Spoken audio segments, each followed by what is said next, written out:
Like I keep saying, each year I see the festival getting bigger and bigger, which is fantastic. But maybe the organizers can create their own helipad, airstrip, and better control over traffic outside, because we've literally been going around in circles for over 20 minutes. Many apologies. Thank you. So Ronnie, since we are a little short of time, 5 minutes I believe, I'll make up for it by getting straight into the book and asking you, what does brand Ronnie Screwvala stand for? Oh dear, okay. Well, good afternoon everyone, and glad to be here. I think it's difficult to explain what a brand stands for, and I want to be generic because I don't think one goes out and starts planning specifically to create that. But today I think I would like to represent a growing breed of people who need to sort of go out and be a startup nation and be entrepreneurs. And I think my motivation for writing the book was that 25 years ago when I started up, there was no concept of funding, private equity, venture capital. Most parents actually looked at you and said, and obviously for all the right reasons, that you need to pursue a safe career, get a job, get a degree, and move forward. And I think if anyone became an entrepreneur at that stage, it was with raised eyebrows that, oh, so you didn't get yourself a good job anyway, so obviously you had to start working for yourself because nobody was going to hire you. And in the last 2-3 years, I found myself interacting with a lot of young people, and I felt that nothing much had changed in the last 25 years. And that sort of prompted me to write this book. So today I think I want to stand up and talk to anyone. Look, we're a nation of 1.3 billion people. We don't expect everyone to be an entrepreneur. But I think today more than ever, if we stand for our own conviction, I'd like to just stand up and talk about entrepreneurship in the country. So Ronnie, brand Ronnie Screwvala stands for conviction, credibility. Would you say that? Conviction, I think, is absolutely critical. Credibility comes along the way. I don't think you start with it, and I don't think you end with it. It's an on the way. Conviction is at the starting point of anything that you necessarily do. To get back to your starting point, I loved the way you looked for your name in the first class list, and you were so sure it'll be there. And you said, there's a mistake. I mean, why is my name not in this first class? And then the self-realization that dawned after that, and the way your parents dealt with that, and you yourself, what you learned from failure, I think is the strongest message of the book. So maybe you could share that moment with them outside Sydenham College, waiting to find your name. It's not there. Then you realize maybe I spent too much time at St. Xavier's College, hanging out with the smart set, the cool girls, and so on. And then what happens? I think the learning, and it's a permanent learning, and it's an early learning, that there's no room for arrogance, and there's absolutely no room for complacency. And I think my learning lesson there was very quick, because a lot of people ask you, what are your biggest failures? And my prompt answer is, every time you move on, and the last failure may not be your biggest failure. So at that stage, when I failed my intercommerce, it would have looked like the end of the world. But 6 months later, I guess you can smile about it. 1 year later, if you can laugh about it, then I think you're doing fine. And I think I passed out of, at that stage, a sort of a good South Mumbai school called Cathedral. So you have this swagger about you, and I'd done pretty well, so you go straight into intercollege. And then you expect the whole world is at your feet. And you take a lot for granted. And yes, you're right. I didn't study that much in Sydenham as I should have. I was in a neighboring college called Xavier's because, My college, yes, I know. But at the end of the day, to sit out there and look at that sheet and know that you failed is definitely stares at you straight there. And I think maybe at a more lighter moment, I think one of my first things that came about whether I should be an entrepreneur was, oh God, what am I going to do on my CV? Because it'll always permanently say, intercollegiate fail. So I thought maybe if I work for myself, I won't need a CV. And that could have been the first germane of the idea that says maybe I should become an entrepreneur. You've talked a great deal about Rupert Murdoch and what you learned from him. And you call him an excellent communicator. And you say that he's he's direct and he's very insightful. And he thumps the table to make a point. So it will be wonderful if you can recreate your first meeting with him and what that taught you. You've written about it in the book, but for those who haven't read it. I think if you want to be a leader, you want to be an entrepreneur, or you want to succeed, I hate to say this, but you do need to be a great communicator. Now, for a lot of people, that may mean, oh God, I don't have the gift of the gab. I can't stand on a stage with 1,000 people. I can't communicate with the right diction and tone, and I don't think communication is about that. You've got to figure out what's your best way and your best strength to be able to communicate. But you need to communicate. You need to be a good storyteller, and you need to be a good communicator. When you're leading, people are working for you not for the salary, and you could be doing a job in a profession or whatever else. They're coming there to learn from someone ahead of them, and they're coming there to be inspired.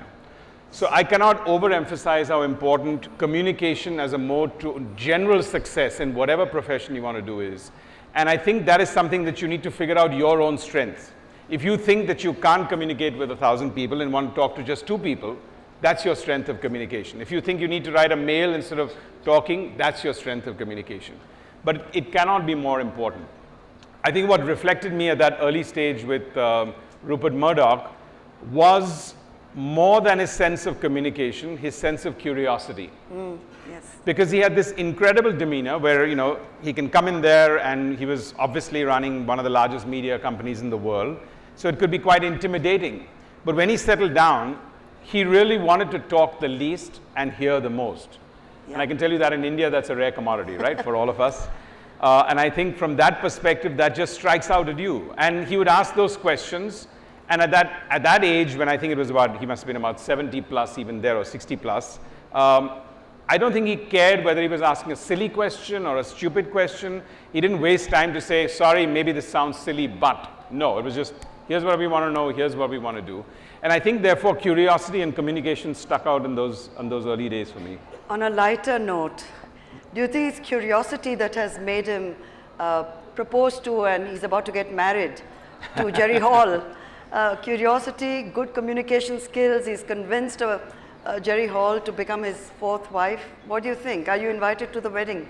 I think each one to their own. I think really it's each one to their own. If curiosity means that the younger you look at your partner and the more you're going to learn at 80, well, that's his privilege and patronage. I think that's perfectly fine. Response. There's another very interesting moment, and I'm sure all the budding entrepreneurs and those who are entrepreneurs would learn from, is walking away from a deal. You talk about how you walked away from a very important key deal. How did you arrive at that decision? Was it instinctive? Did you just feel it's something not right about this deal? And it was with Sony Pictures, if I'm not mistaken. I think, well, specifically about that deal, I think if there's arrogance on the other side, and if you're not, and if that's going to be a differentiator, you've got to pass. And to me, I think, even when I'm looking to hire team members or co-founders today, domain expertise people will get. Some sense of commercial sense you will be able to get. But if the mindset is not one where you're going to have your feet on the ground always and be curious, chances are you're not going to go forward. So for me, I think it was more a message that if it's not on your terms, then it can't be on my terms. But I would only urge generally to everybody, then you walk away from any deal, and that could be an employment, that could be a deal on a transaction, that could be an investment, because at that time, it might be the right thing. And most people sort of congratulate you when you start closing a deal. And to me, that is, look, the congratulations will only come 4 years later or 3 years later when you meet success, because that's just a meeting of partnerships. Actually, that's where the onerous part comes out. So I think to me it was very clear that if it's not, I knew that 6 months down the line, this relationship would not work. And if that was my call, then it was better not for me to feel, wow, because I would please a lot of my staff members by signing up at that stage with the Sony Corporation, but I knew 6 months later unraveling it would be 10 times more damaging than not doing it in the first place. So it was insight, intuition, a combination of both? I think intuition, instinct? I would only say that a lot of people think gut is waking up one morning and you've got this deep sense of a gut and you feel my gut. I think gut is about constantly knowing what's around you, and then you develop your gut. Yeah. And then one fine morning you might be instinctive about it. But I think instinct is something that you mature and mature and mature more than any red wine that anyone would really like to drink, because it's more the intensity of what you've learned, what you've gathered, what you've talked to people. you've got to fine tune your gut. Gut is not being impetuous and being rash. Absolutely. Big difference. There's chapter 4, The Outsider, and you talk about your experience with Bollywood. And you say, I know from painful experience that blockbusters don't just happen. For that matter, sustained and continued success is never a given, least of all if you're an outsider. I've got many battle scars to prove it. What was the first battle scar? Well, the first battle scar, I think, is when we decided that we wanted to start a movie studio in a country where 90 years of a film industry had already existed. Obviously, we were the outsiders. Second, I was a Parsi South Mumbai boy, and everyone looked at me with skepticism saying, will you really be able to understand Hindi? Kind of situation. So you're already out against from that perspective. The first movie we made was an absolute and complete disaster. The second, third, and fourth movie we made were lukewarm to what I would say thumbs down, not thumbs up. Now, by that time, with any logic, any entrepreneur or any sensible person would want to just run for an exit door and say, I want to get out of here because this is not something that I wanted to do. But I think that's where your conviction comes in. Not conviction about the idea, but conviction first in yourself. And there's a big difference between a lot of people saying, I need to have a conviction for my idea. And I would only say, first, you need to have conviction in yourself, which means through thick and thin, I'll find a solution, but I'll move forward. And to me, it was absolutely clear for UTV at that stage, we wouldn't have become a brand in India if we didn't have a movie studio, because big screen moves the brand needle. So there was no question of walking out of the door. It was about going forward from that perspective. And being an outsider, one needed to do it very differently. And I think almost 5 or 6 movies, when almost everyone had told us, what are you doing in this business? We came across a script of a director who had just made one movie, which was a complete disaster, and I walked out in the interval of that movie. Of course, there was one star, but he was not a superstar that he is right now. And the story was about 6 boys, no love triangle, no love songs, nothing in that thought process, and all the 6 boys die at the end. So that's not a recipe for greenlighting a movie when first 5 movies are failed. Any guesses? I'm sure people know which movie you're talking about. And that movie was Rang De Basanti. Yeah. And that was the turning point for us overall. And you know, for most people thought that was good fortune. And I kept looking at everyone saying, I don't understand what's the good fortune that you think. Whereas here's what I give you in the criterion. And I think it required a lot of balls to greenlight a film like that. Good.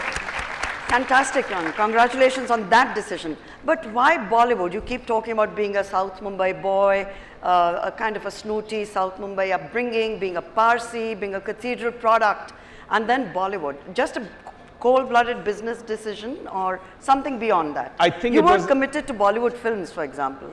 No, I think I was very obsessed, and I've always been obsessed with scale. And obsessed with brand, because I think if you can't build a scalable business in India, then you're wasting your time, because we're a country with 1.3 billion people. We need to have the highest impact. We can't run niche businesses in this country.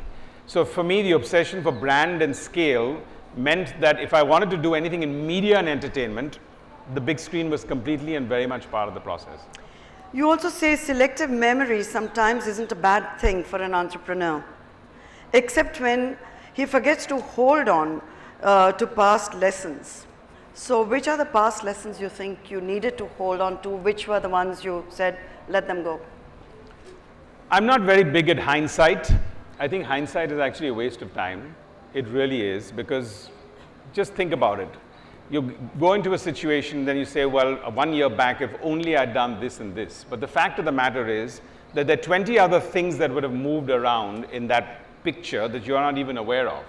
So if I think I missed the broadcasting opportunity in 1992 when a visionary like Subhash Chandra went out and bid for a satellite, I'm not sure whether I can consider that to be a regret, because I don't know how the things would have moved. Maybe we would have been broke, maybe I wouldn't have ever been sitting here. So I think hindsight today for a lot of people is some lessons learned, but you move forward from that. But otherwise, it's really a waste of time. Because that's a regret that is completely not worth the emotion, because you don't need to look backwards, because you have no idea what else would have changed during that process. How has your experience been dealing with Bollywood, dealing with tantrums, superstars, films that tank, or are blockbusters, the whole system, the whole ecosystem of Bollywood? How have you negotiated in that territory? A lot of people get scarred if they're as you yourself have described yourself as an outsider. How have you done it? By I think maintaining I distance? really think it's phenomenal because, and I'm not being diplomatic at all, I'm being absolutely blunt.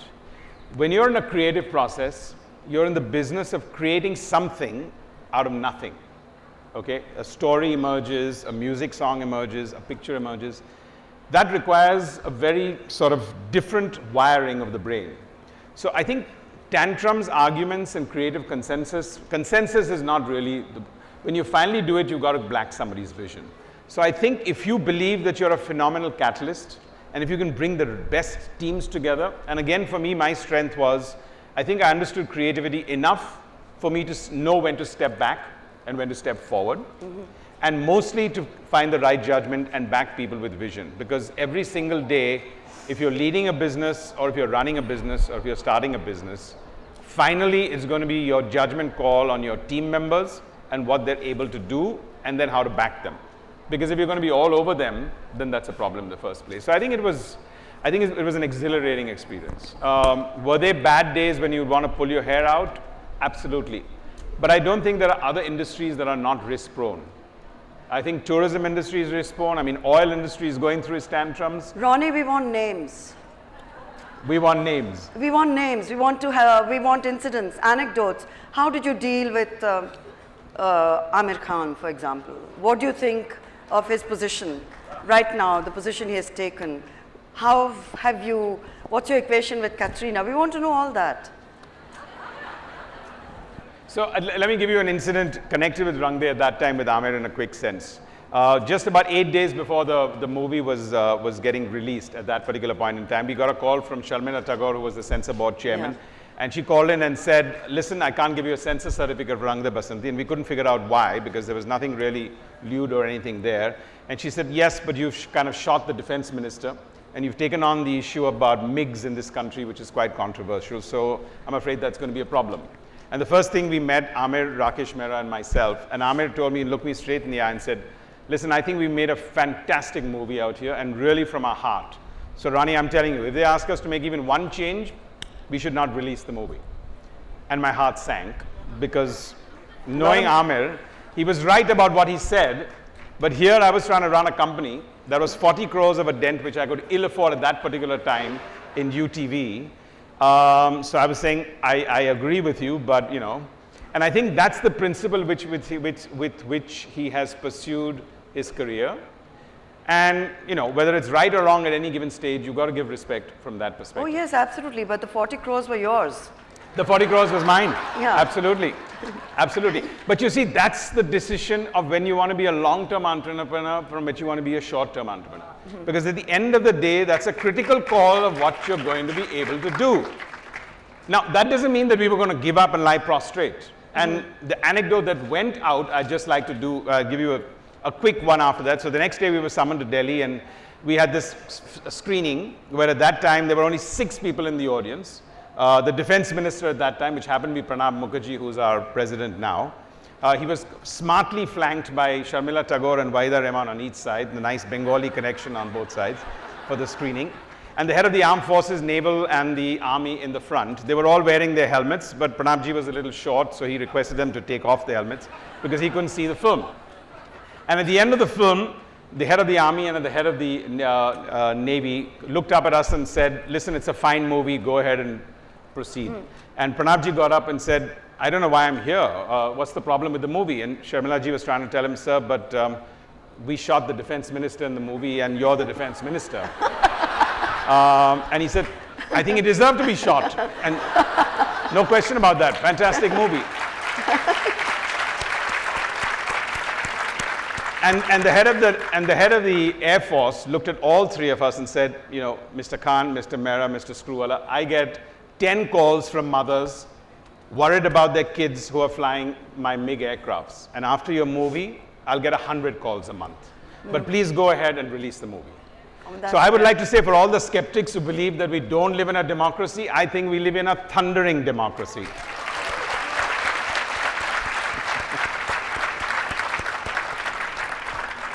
And I love Karan, and I heard what he said yesterday on television, and I don't want to be absolutely at all critical, but I think what he meant was not questioning democracy, because I don't think anyone living in India can never question that we are an absolute functional democracy. I don't think he meant that at all. It was I don't said in think a he meant that at certain all. context. Yes. And he has a right. The whole point of a democracy is that you can speak your mind. Yeah. And if you don't like what the other person is saying, you can say so too. That's the nation. So That's why are we worried yes, about so- anyone doing a PIL? So I don't understand the backlash that anybody who opens their mouths about anything that could be considered remotely critical is immediately, I mean, there's a kind of, what he faced yesterday, the hostility, all the channels trying to generate. So I don't want to get into the controversy other than to say that 90% of the fault is media. No, but I hope you're going to support everybody like Karan, your own fraternity. When they are saying something with conviction, they have a right to say it. It is a democracy, and may it always be the kind of democracy we've grown up with that freedom of expression considered sacred by all. I think the problem lies with our media today. I think they need to come under control. You're part of it. I may be part of it, but I'm happy to criticize it even on the inside or Exactly, the but outside, and I'm absolutely fine. I think we ask the controversial questions, we interpret the answer, and then we run it as a loop for the next 15 days. I mean, that's ridiculous. Would you be interested in, say, being at the forefront of creating some kind of checks and balances within media itself, like a self-regulatory body, for want of a better term? No, I'm very committed to evangelizing entrepreneurship. I don't want to solve this problem. I'm very committed to working very closely with whatever is what we now evangelize as a startup nation, to get a lot of people to do a lot of productive things rather than to worry about the unproductive things. Fair enough. So you're taking a position which is neutral, which is fine. In a democracy, that's fine too, right? The Anurag Kashyap encounter is also very interesting. Maybe you'd like to share that. Anurag you met Kashyap, him. I think, is the typical quintessential, what I would call creative mind that is a genius in many ways, mercurial in other ways, and exactly the symptom of what you would need to do when you want to excel in creativity. And, you know, we did a movie called Barfi. I don't know how many of you all have seen Barfi. Yeah. Okay. And it was a movie when he came in and he narrated it to us. He said, look, it won't take more than 20 minutes. And I said, no, but it needs to take 2.5 hours. You're going to narrate the whole movie to us. He said, yeah, don't worry about it. But the problem is that, you know, the boy is hearing impaired and speech impaired. And the girl is sort of mentally handicapped in the whole process. So there are not too many lines. There are 40 lines in the whole movie. 40 lines? Yeah. There were literally 41 lines in the Yeah. entire movie. So how do you conceptualize something out of nothing, write a story that is not based on any true fact, it's fiction, and visualize with a script that is as thin as 40 lines and bring that on screen and create magic? And I think I'd wait a year or two and do a lot of tantrums with him for the kind of work that he churns out with, and a lot of other people in a lot of other fields who also throw tantrums or have egos. So I think I'll deal with those any day. Your response to Cleopatra, the movie, and it's really in a way symbolizes different ways of seeing the same thing. And I like the way you said that what you saw in it was the wonderful chemistry between screen legends Elizabeth Taylor and Richard Burton, and I can only think of that film as a classic. As with most things in life, there's another side to every story. And what was the earlier conversation about the movie that made you see yourself looking at the chemistry and not at the other picture, which is a more... And I think that's what it is, right? I mean, I think there are always two sides of a coin. And to me, I was just trying to take the reference of Cleopatra as a movie, but really talking about life in essence. Because for all of us here, we always look at Cleopatra as this massively successful movie, an incredible chemistry at that time of Richard Burton and Elizabeth Taylor, and won and swept the Oscars more than any other movie. And the fact is that it almost made the movie studio, 20th Century Fox, broke that movie. So perception versus reality, and how there's always another side. Whatever conviction you walk into with a situation, you need to pause to figure out that. And I think, again, the incident that came to my mind was walking out of Rupert Murdoch's very humble office, and he kind of showed me this drawing of this whole large Beverly Hills Century City, for all of you all have been into Los Angeles. And he said, well, this is all of it. And, you know, this was all there before Cleopatra. And then he showed us one segment, which is now left of what Fox occupies, and said we had to sell all of this because Cleopatra flopped. And to me, it was just, you know, where's reality and where's perception, and how do we deal with that in our real lives? I think that was more my reason for putting that in the book. Yes, absolutely. For all those who've read the book will come away with several takeaways. But the line that I liked a lot comes somewhere towards the end of the book, and you say, the minute you say, I'm disadvantaged, you're comparing yourself to everyone else. Yeah, I think so. I think in India we just do not have that ability for us to think big in many ways. And I'm not saying that in the first person, I'm saying it in the third person. We need to really think big. On a world and global stage, I think we're substantially under-communicating and slightly inhibited. And I think we need to change that thought process. We were sending 15 of our kids who were under 12 for a training course for 6 years with the Bundesliga in Germany for football. And everyone wanted to talk about different things. And all I told them is, guys, you're going into a country where you're coming from different states here, and you might be meeting people which you think are white-skinned or whatever the concept is. We need to look everyone eye to eye, and do not get into a situation where you need to feel intimidated. So I think most people start off by thinking that. And I think the other one that I would like to tell a lot of people here who look at starting up is what they believe is their birthright, that, oh, I'm not starting up because I've not got funding. And I'm saying, that's an assumption that you're going to be disadvantaged, and you're not. Yes. I think when I started off, there was no concept of it. And I think, you know, for the first 10 years, we had zero funding. And I think people find solutions, because if you don't find solutions at that stage, you're never going to find them later on. And finally, Ronnie, your mantra for budding entrepreneurs in the audience. Say 3 wonderful lines to inspire them. One is, of course, don't look for funding to start with. Start with a great idea, have curiosity, be a good communicator, be open and receptive to ideas. And beyond that, what is it that a young person needs to say, okay, I can be an entrepreneur too? No, I think it's really, I have to go back to your own conviction.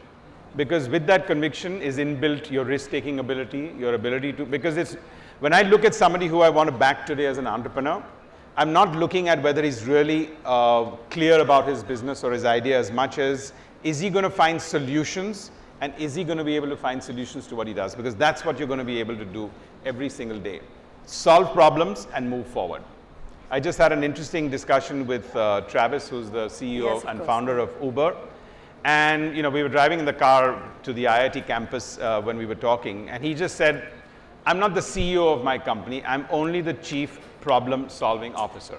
And I think what he meant was, I figure out what are all the problems, and I look at the top 3 problems of that day, week, month, and I know I can solve them better than everybody else, and everybody else has solved that. And I think if you've got that tenacity, you can solve anything, you can be anything, and you don't need to be restricted.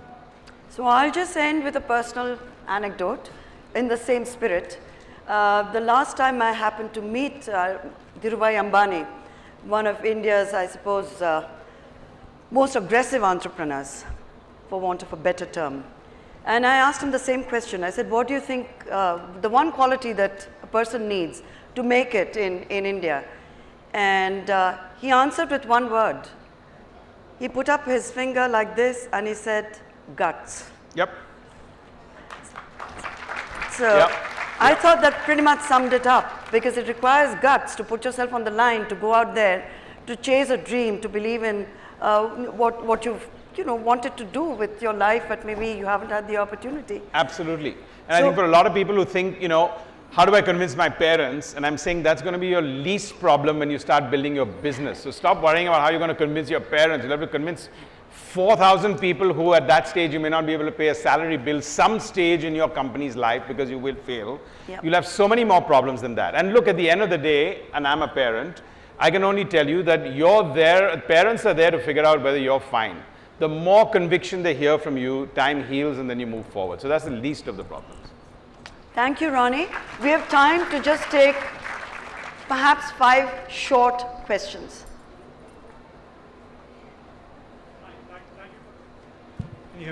Thanks for the talk. So you mentioned earlier on that you're obsessed with businesses with scale.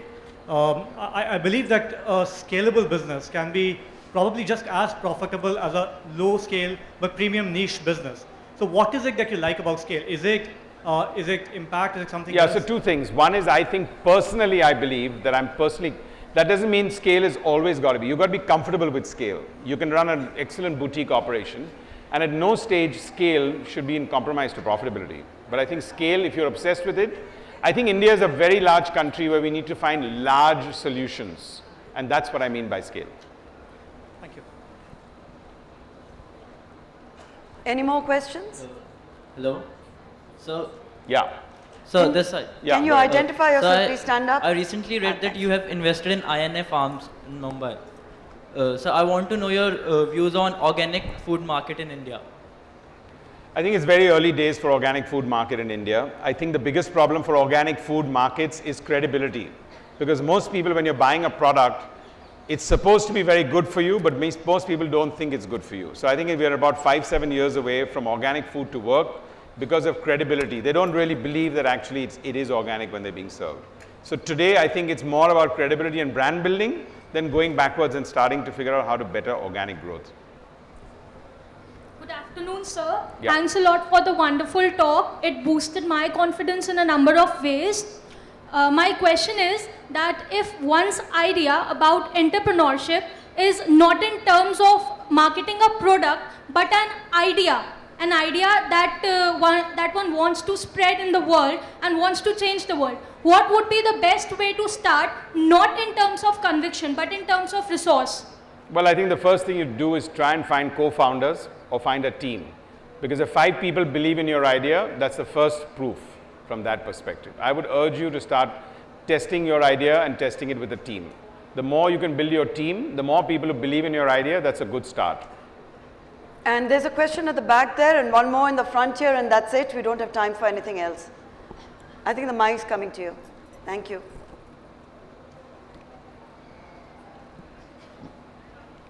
Hello. Yeah, go ahead. Hello, sir. It's really nice to meet you here. Sir, I want to know your daily routine. What is your morning ritual? Like everybody has a morning ritual. So. It's changed over the last 25-30 years, but in the last 3-4 years, I'd say getting up at 6:30, and I think between 6:30 and 9 is my alone time. So I think there's an hour of exercise and an hour of yoga. That would be broadly it. But broadly, more than that, it is alone time and thinking time. And sir, when do you retire to bed? Oh my God. So when do I get to bed or when do I get to sleep? Get to sleep. Let's get more specific as far as that concerned. Around midnight. Thank you, sir. And the last question, please, which is right here. If you can identify yourself. Thank you. Hello, sir. My name is Arpit, and I want to ask a question. How can a young man can realize that he can become a leader or an entrepreneur? And what is the difference between a leader or an entrepreneur? Actually, there is very little difference if you ask me, except the element that when you're an entrepreneur, you're alone and at the top in that context, and every problem is your problem. And therefore, the element of guts and conviction comes in big way. I think normally when you're a leader in an organization, there is a larger organization that works for you. But I don't think most leaders today in the 21st century have to be entrepreneurial in their approach and have to run entrepreneurial companies. The companies that haven't changed and become entrepreneurial have actually been extinct. The Fortune 500 companies have churned around, and 95% of them that were up there don't exist or are not in the 500 top. So there's a lot of commonality between the two. And to your first part of your question, I think a little bit of what we discussed today are some of the characteristics, one by one. But take one step at a time. Thank you very much. You've Thank been you. a Thank you terrific very much. audience. Thank you, Ronnie. Thank you. Thanks for a lovely Lovely. session. Thanks.